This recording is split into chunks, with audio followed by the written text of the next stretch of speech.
ਧੰਨ ਧੰਨ ਸ਼੍ਰੀ ਗੁਰੂ ਗੋਬਿੰਦ ਸਿੰਘ ਪਾਤਸ਼ਾਹ ਦੇ ਜੀਵਨ ਦੀਆਂ ਗੱਲਾਂ ਕਰ ਰਹੇ ਹਾਂ। ਹੁਣ ਪਟਨਾ ਤੋਂ ਅਨੰਦਪੁਰ ਸਾਹਿਬ ਗੁਰੂ ਗੋਬਿੰਦ ਸਿੰਘ ਜੀ ਦੇ ਜੀਵਨ ਦੀ ਗੱਲ ਕਰਦੇ ਹਾਂ। ਪਟਨਾ ਨਿਵਾਸੀਆਂ ਨੇ ਜਦ ਚੌਜ਼ੀ ਬਾਲਕ ਦਾ ਪੰਜਾਬ ਜਾਣਾ ਸੁਣਿਆ ਤਾਂ ਵਿਯੋਗ ਦੀ ਮੂਰਤ ਹੀ ਬਣ ਗਏ। ਇਵੇਂ ਜਿਵੇਂ ਨੀਰ ਤਜੈ ਸਫਰੀ ਮਛਲੀ ਦੀ ਹਾਲਤ ਹੁੰਦੀ ਹੈ। ਕਹਿੰਦੇ ਹਨ ਕਿ ਜਗਤ ਸੇਠ ਤੇ ਰਹੀਮ ਬਖਸ਼ ਨੇ ਤਰਲੇ ਹੀ ਵੀ ਕੀਤੇ, ਪਰ ਗੁਰੂ ਜੀ ਨੇ ਆਗਿਆ ਦੀ ਗੱਲ ਆਖ ਕੇ ਤਿਆਰੀਆਂ ਕਰ ਲਈਆਂ। ਪਾਤਸ਼ਾਹ ਨੇ ਇੱਕ ਕਟਾਰ ਤਲਵਾਰ ਅਤੇ ਪੋਸ਼ਾਕ ਦਿੱਤੀ ਤਾਂ ਕਿ ਉਸ ਦਾ ਧਿਆਨ ਜੁੜਿਆ ਰਹੇ।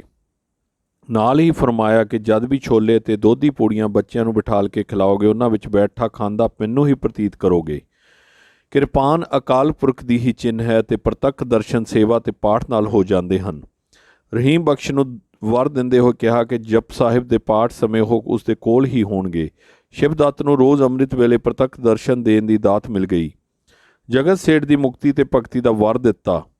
ਜਦ ਸਾਰੀ ਸੰਗਤ ਨੇ ਬੇਨਤੀ ਕੀਤੀ ਤਾਂ ਆਪ ਜੀ ਨੇ ਪਟਨਾ ਨਿਵਾਸੀਆਂ ਤੇ ਬਖਸ਼ਿਸ਼ ਕਰਦੇ ਹੋਏ ਫਰਮਾਇਆ, ਜੋ ਅੰਮ੍ਰਿਤ ਵੇਲੇ ਦੀਵਾਨ ਵਿੱਚ ਹਾਜ਼ਰ ਹੋਵੇਗਾ, ਆਸਾ ਦੀ ਵਾਰ ਸੁਣੇਗਾ, ਉਸ ਨੂੰ ਮੰਦਰ ਵਿੱਚ ਹੀ ਦਰਸ਼ਨ ਹੋ ਜਾਣਗੇ। ਪਟਨਾ ਨਿਵਾਸੀਆਂ ਦੀ ਹਾਲਤ ਬਾਰੇ ਗੁਰੂ ਬਿਲਾਸ ਵਿੱਚ ਲਿਖਿਆ ਹੈ, ਕਈ ਨਗਰ ਨਿਵਾਸੀਆਂ ਦਾ ਮਨ ਉਚਾਟ ਰਿਹਾ। ਮਨ ਤੋਂ ਗਿਆ ਕਿਰਪਾ ਨਿਧ ਸੰਗਾ, ਕੌਣ ਕਰੈ ਕਾਰਜ ਮਨ ਰੰਗਾ। ਪਟਨਾ ਤੇ ਨੇੜੇ ਦੀਆਂ ਸੰਗਤਾਂ ਨੇ ਗੁਰੂ ਜੀ ਲਈ ਜੋ ਸਨੇਹ ਦੱਸੀ ਰੱਖਿਆ, ਉਸ ਦਾ ਪ੍ਰਗਟਾਵਾ ਗੁਰੂ ਗੋਬਿੰਦ ਸਿੰਘ ਜੀ ਨੇ ਹੁਕਮਨਾਮਿਆਂ ਤੋਂ ਮਿਲਦਾ ਹੈ। ਸਨੇਹ ਨਾਲ ਸਾਹਸ ਵੀ ਉਹ ਦਿਖਾ ਰਹੇ ਸਨ। ਜਦ ਪਟਨਾ ਦਾ ਇਲਾਕਾ ਔਰੰਗਜ਼ੇਬ ਦੇ ਪੋਤਰੇ ਅਜ਼ੀਮ ਉਲਸਾਨ ਦੇ ਹਵਾਲੇ ਹੋਇਆ ਤੇ ਉਸ ਦੇ ਲਸ਼ਕਰ ਵਿੱਚ ਪਟਨਾ ਦੇ ਲੋਕੀ ਸ਼ਾਮਲ ਵੀ ਹੋਏ ਤੇ ਕੁਝ ਰੁਜ਼ਗਾਰ ਲਈ ਪੁੱਜੇ, ਤਾਂ ਉਹਨਾਂ ਹਰ ਪ੍ਰਕਾਰ ਦੀ ਸਹਾਇਤਾ ਨਿਰਭੈ ਹੋ ਕੇ ਗੁਰੂ ਗੋਬਿੰਦ ਸਿੰਘ ਜੀ ਨੂੰ ਭੇਜੀ। ਇੱਥੋਂ ਤੱਕ ਕਿ ਗੁਰੂ ਜੀ ਨੇ ਸ਼ਹਿਜ਼ਾਦੇ ਅਜ਼ੀਮ ਦੇ ਲਸ਼ਕਰ ਨੂੰ ਸੰਗਤ ਦੇ ਨਾਲ ਹੀ ਯਾਦ ਕੀਤਾ ਹੈ। ਹੁਕਮਨਾਮੇ ਦੇ ਸ਼ਬਦ ਹਨ, ਭਾਈ ਹੁਕਮ ਸਿੰਘ ਜੀ ਮਤੀਦਾਸ ਸਰਬੱਤ ਸੰਗਤ ਸ਼ਹਿਜ਼ਾਦਾ ਅਜ਼ੀਮ ਦੇ ਲਸ਼ਕਰ ਦੀ ਗੁਰੂ ਰੱਖੇਗਾ। 100 ਤੋਲੇ ਸੋਨਾ ਫਰਮਾਇਸ਼ ਕਰ ਭੇਜਣਾ, ਗੁਰੂ ਸੰਗਤ ਕੇ ਰੁਜ਼ਗਾਰ ਅੰਦਰ ਬਰਕਤ ਕਰੇਗਾ। ਸਾਰੀ ਸੰਗਤ ਦਾਨਾਪੁਰ ਤੱਕ ਨਾਲ ਹੀ ਆਈ। ਦਾਨਾਪੁਰ ਦੀ ਇੱਕ ਪ੍ਰੇਮ ਕੁੱਠੀ ਮਾਈ ਨੇ ਸਾਰੀ ਜ਼ਿੰਦਗੀ ਦੀ ਕਮਾਈ ਸੰਗਤ ਦੀ ਸੇਵਾ ਤੇ ਲਾ ਦਿੱਤੀ।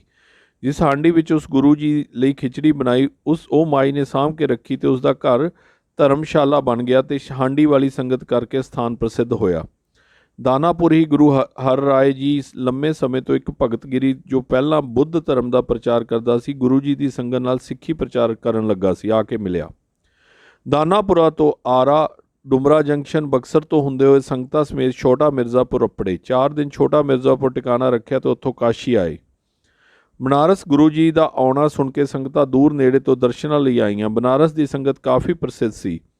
ਭਾਈ ਜਵੇਹਰੀ ਮੱਲ ਉਹਨਾਂ ਵਿੱਚ ਸਿੱਖੀ ਰਹਿਤ ਮਰਿਆਦਾ ਦਾ ਪ੍ਰਚਾਰ ਕਰ ਰਹੇ ਸਨ। ਬਨਾਰਸ ਦੀ ਸੰਗਤ ਨੂੰ ਹੀ ਸਭ ਤੋਂ ਪਹਿਲਾਂ ਗੁਰੂ ਗੋਬਿੰਦ ਸਿੰਘ ਜੀ ਨੇ ਖਾਲਸਾ ਕਿਹਾ ਸੀ। ਉੱਥੇ ਹੀ ਜੌਨਪੁਰ ਦੀ ਸੰਗਤ ਵੀ ਆਈ। ਭਾਈ ਗੁਰਦਾਸ ਜੀ ਜਦ ਵਿਦੇਸ਼ਾਂ ਵਿੱਚ ਪ੍ਰਚਾਰ ਕਰਦੇ ਸਨ ਤਾਂ ਉਹਨਾਂ ਸਭ ਤੋਂ ਪਹਿਲਾਂ ਜੌਨਪੁਰ ਦੀ ਸੰਗਤ ਕਾਇਮ ਕੀਤੀ ਸੀ। ਪਿੱਛੋਂ ਜਦੋਂ ਗੁਰੂ ਤੇਗ ਬਹਾਦਰ ਜੀ ਆਏ ਤਾਂ ਉਹਨਾਂ ਇੱਕ ਮ੍ਰਿਦੰਗ ਇਸ ਸੰਗਤ ਨੂੰ ਬਖਸ਼ੀ ਸੀ। ਜੌਨਪੁਰ ਦੀ ਸੰਗਤ ਦਾ ਨਾਂ ਹੀ ਮ੍ਰਿਦੰਗ ਵਾਲੀ ਸੰਗਤ ਪੈ ਗਿਆ ਸੀ। ਭਾਈ ਗੁਰਬਖਸ਼ ਸਿੰਘ ਜੀ ਸਿੱਖਾਂ ਸਮੇਤ ਬਨਾਰਸ ਗੁਰੂ ਗੋਬਿੰਦ ਸਿੰਘ ਜੀ ਦੇ ਦਰਸ਼ਨਾਂ ਨੂੰ ਆਏ।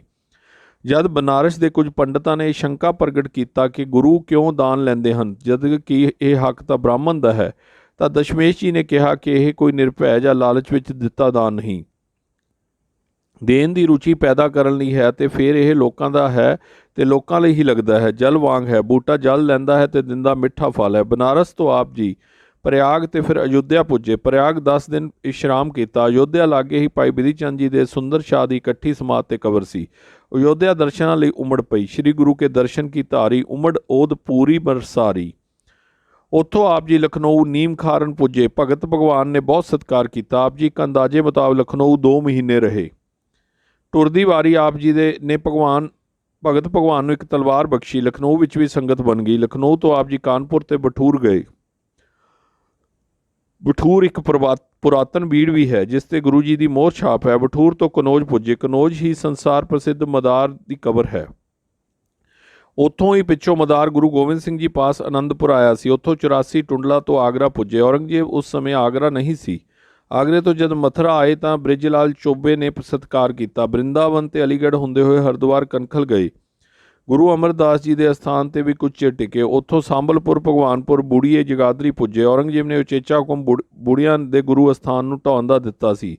ਆਪ ਜੀ ਦੇ ਚਰਨ ਪੈਣ ਇਲਾਕੇ ਵਿੱਚ ਸਾਹਸ ਆਇਆ। ਉੱਥੋਂ ਪਿੰਡ ਦੀਪਲਾ ਦੇ ਨੇੜੇ ਕੁੰਡ ਪਾਸ ਡੇਰਾ ਰੱਖਿਆ। ਉੱਥੋਂ ਸਾਢੋਰਾ ਰਾਏਪੁਰ ਰਾਣੀ ਅੰਬਾਲਾ ਤੋਂ ਹੁੰਦੇ ਹੋਏ ਲਖਨੂਰ ਪੁੱਜੇ। ਲਖਨੂਰ ਗੁਰੂ ਗੋਬਿੰਦ ਸਿੰਘ ਜੀ ਦਾ ਨਾਨਕਾ ਪਿੰਡ ਸੀ। ਭਾਈ ਲਾਲ ਚੰਦ ਇੱਥੋਂ ਹੀ ਕਰਤਾਰਪੁਰ ਜਾ ਵਸੇ ਸਨ। ਲਖਨੂਰ ਕੁਝ ਮਹੀਨੇ ਟਿਕਾਣਾ ਜ਼ਰੂਰ ਰਿਹਾ ਹੈ, ਪਰ ਇਹ ਠੀਕ ਨਹੀਂ ਕਿ ਆਪ ਜੀ ਇੱਥੋਂ 2 ਸਾਲ ਰਹੇ ਤੇ ਗੁਰੂ ਤੇਗ ਬਹਾਦਰ ਜੀ ਸ਼ਹਾਦਤ ਬਾਰੇ ਇੱਥੇ ਹੀ ਸੁਣਿਆ ਸੀ। ਗੁਰੂ ਤੇਗ ਬਹਾਦਰ ਜੀ ਨੇ ਤਾਂ ਨਿਰੋਲ ਇਸ ਲਈ ਪਾਸ ਬੁਲਾਇਆ ਸੀ ਕਿ ਉਹਨਾਂ ਨੂੰ ਭਾਂਤ-ਭਾਂਤ ਕੀ ਸਿੱਖਿਆ ਆਪੂ ਦੇ ਜਾਣ। ਲਖਨੂਰ ਦੀ ਸ਼ਾਹ ਭੀਖਨ ਫਿਰ ਦਰਸ਼ਨਾਂ ਨੂੰ ਆਏ। ਜਦ ਉਸਨੇ ਨਿਮਰਤਾ ਵਿੱਚ ਕਿਹਾ ਕਿ ਅਸੀਸ ਦਿਓ ਕਿ ਮੇਰਾ ਟੁਕੜਾ ਟੁਰਦਾ ਰਹੇ, ਤਾਂ ਆਪ ਜੀ ਨੇ ਬਖਸ਼ਿਸ਼ ਕੇ ਦਰ ਆ ਕੇ ਫਰਮਾਇਆ, ਚਿਰੰਕਾਲ ਰਹਿ ਦੇਗ ਤੁਮਾਰੀ, ਜੋ ਤੇਰੇ ਟੁਕਰੇ ਕੋ ਖੋਵੈ, ਖੋਇਓ ਜਾਹੈ ਸੁਨੈ ਥਿਰ ਹੋਵੈ। ਸੂਰਜ ਪ੍ਰਕਾਸ਼ ਨੇ ਨਿੱਜੀ ਗਵਾਹੀ ਦਿੱਤੀ ਹੈ ਕਿ ਸ਼ਾਹ ਭੀਖ ਕੇ ਰਹੇ ਫਕੀਰ, ਦੇਤ ਦੇਗ ਜੋ ਆਵੈ ਤੀਰ, ਸਿੰਘ ਭੂਮ ਨਹੀਂ ਛੀਨਿਓ ਕਾਹੂ, ਰਹਿਓ ਤਿਨੋ ਢਿਗ ਸਭਨ ਮਾਹੂ। ਫਿਰ ਆਪ ਜੀ ਸੰਗਤਾਂ ਸਮੇਤ ਭੀਖਨ ਸ਼ਾਹ ਦੇ ਪਿੰਡ ਠਸਕਾ ਵੀ ਗਏ। ਆਪ ਜੀ ਦੇ ਸਾਹਸ ਦੀਆਂ ਸਾਖੀਆਂ ਸਾਰੇ ਪਾਸੇ ਫੈਲ ਗਈਆਂ ਸਨ। ਆਪ ਜੀ ਕਿਤਨੇ ਨਿਜਕ ਸਨ ਤੇ ਪਵਿੱਤਰਤਾ ਦੇ ਪੂਰਨੇ ਕਿਵੇਂ ਪਾ ਰਹੇ ਸਨ। ਉਸ ਦੀ ਇੱਕ ਸਾਖੀ ਇਸ ਤਰ੍ਹਾਂ ਆਉਂਦੀ ਹੈ ਕਿ ਨਨਹੇੜੀ ਪਿੰਡ ਦਾ ਮਸੰਦ ਘੋਗਾ ਆਪ ਜੀ ਨੂੰ ਬੇਨਤੀ ਕਰਕੇ ਆਪਣੇ ਘਰ ਲੈ ਗਿਆ। ਪਿੰਡ ਪੁੱਜੇ ਤਾਂ ਲੋਕਾਂ ਨੇ ਦੱਸਿਆ ਕਿ ਇਹ ਮਸੰਦ ਤਾਂ ਆਦਰਨਹੀਨ ਹੈ ਤੇ ਬਹੁਤ ਹੀ ਗਿਰੀਆਂ ਹੋਈਆਂ ਹਰਕਤਾਂ ਕਰਦਾ ਹੈ। ਕਮਲੀ ਅਖਾਕ ਗੁਰੂ ਗੋਬਿੰਦ ਸਿੰਘ ਜੀ ਨੇ ਉਸਦੇ ਘਰ ਦਾ ਪਾਣੀ ਵੀ ਨਾ ਪੀਤਾ ਤੇ ਘੋਗਾ ਕੱਪੜ ਦਾ ਮੋਗਾ ਆ ਕੇ ਵਾਪਸ ਲਖਨੂਰ ਆ ਗਈ। ਲਖਨੂਰ ਹੀ ਪ੍ਰਸਿੱਧ ਸੂਫੀ ਫਕੀਰ ਆਰਿਫ ਦੀਨ ਜੋ ਪਾਲਕੀ ਵਿੱਚ ਸਵਾਰ ਸੀ, ਉਸ ਵੇਲੇ ਉੱਧਰੋਂ ਲੰਘਿਆ ਜਦ ਗੁਰੂ ਜੀ ਬਾਲਕਾਂ ਨਾਲ ਜੰਗੀ ਮਸਕਾਂ ਕਰ ਰਹੇ ਸਨ। ਗੁਰੂ ਜੀ ਨੂੰ ਦੇਖ ਕੇ ਪਾਲਕੀ ਤੋਂ ਉਤਰਿਆ ਤੇ ਕਨ੍ਹਈਆ ਲਾਲ ਦੇ ਕਥਨ ਅਨੁਸਾਰ ਗੁਰੂ ਜੀ ਦੇ ਚਰਨ ਛੂਹੇ ਤੇ ਉੱਥੋਂ ਹੀ ਉਸਨੇ ਆਪਣੇ ਮੁਰੀਦਾਂ ਨੂੰ ਕਿਹਾ, ਅੱਜ ਰੱਬੀ ਇਲਮ ਦੇ ਖਜ਼ਾਨੇ ਦੀ ਕੁੰਜੀ ਇਸ ਬਾਲਕ ਦੇ ਹੱਥ ਵਿੱਚ ਹੈ। ਫਿਰ ਜਿੱਥੋਂ ਤੱਕ ਗੁਰੂ ਦਿਸਦੇ ਰਹੇ ਪੈਦਲ ਰਾਹ ਟੁਰਿਆ, ਚੜ੍ਹਿਆ ਨਹੀਂ ਪਾਲਕੀ ਉੱਤੇ।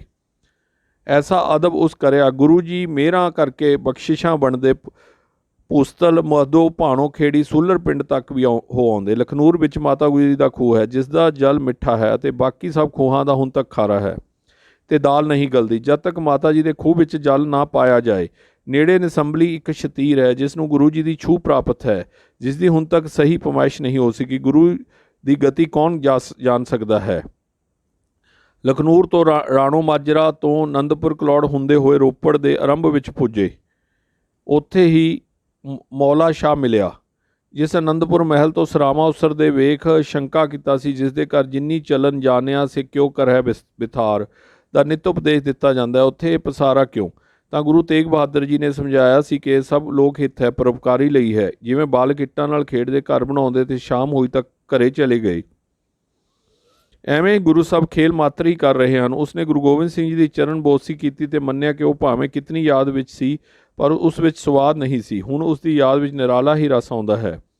ਗੁਰੂ ਗੋਬਿੰਦ ਸਿੰਘ ਜੀ ਨੇ ਵੀ ਇਹੀ ਫਰਮਾਇਆ ਕਿ ਸੁਰਤ ਸਾਈਂ ਵਿੱਚ ਸੀਤੀ ਜਾਏ ਤਾਂ ਭਰੀ, ਜੋ ਨਾ ਪ੍ਰੋਤੀ ਹੋਵੇ ਤਾਂ ਖਾਲੀ। ਰੋਪੜ ਤੋਂ ਕੀਰਤਪੁਰ ਪੁੱਜੇ। ਜਿਸ ਕਿਸੇ ਡਿੱਠਾ ਆਪ ਜੀ ਦੇ ਸਰੂਪ ਸੱਚ ਸੁਖਾਵਤ ਦੀ ਰੱਜ ਕੇ ਪ੍ਰਸ਼ੰਸਾ ਕੀਤੀ।